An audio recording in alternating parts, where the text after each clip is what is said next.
The steamship.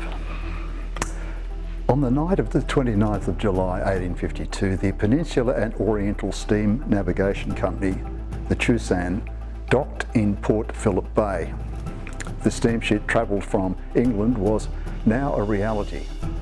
After the ship docked in Sydney Harbour on 3rd of August, Dees Thompson, the Colonial Secretary, gave a ball on the 21st of August to celebrate the event, and the Sydney Morning Herald wrote with such enthusiasm of this mighty improvement, which had reduced the distance between them and England.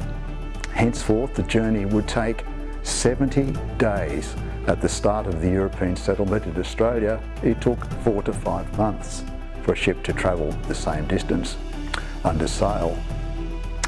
Hi, I'm Michael Beashall, here again, Australian historical fiction writer. Now, the export of wool and wheat from the New South Wales colonies would now have more security of transport in the steamship.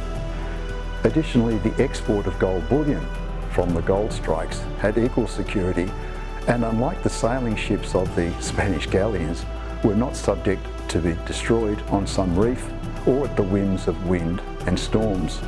No longer would the masters of wind and tide control the transport of goods, both from Australia to England and back again. Propulsion was guaranteed. Ship captains had more control over their vessels with the energy supply from coal to run their engines, and for them to steer in the straight and steady course. Destination times could be given in confidence of ships' arrival, and importers and exporters of goods could be certain in getting their supplies on time to meet their customers' needs. It was a big change. There was certainty in supplying energy to the ships. Coaling stations could be established in each landing place of the Empire's colonies with sufficient quantity to meet the demands of the ships. It was all quantifiable and not reliant on nature. There was the added benefit of crewing the ships.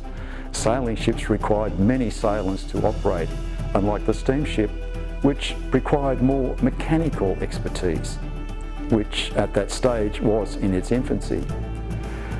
The evolution of transport from sail to steam now seemed just a normal part of history. Yes, it was. Yet again, that change happened in the early 1850s, and the efficiency provided by that change boosted all the other massive changes that were occurring during that period. Thanks for watching, and look out for the next video in this early Victorian period.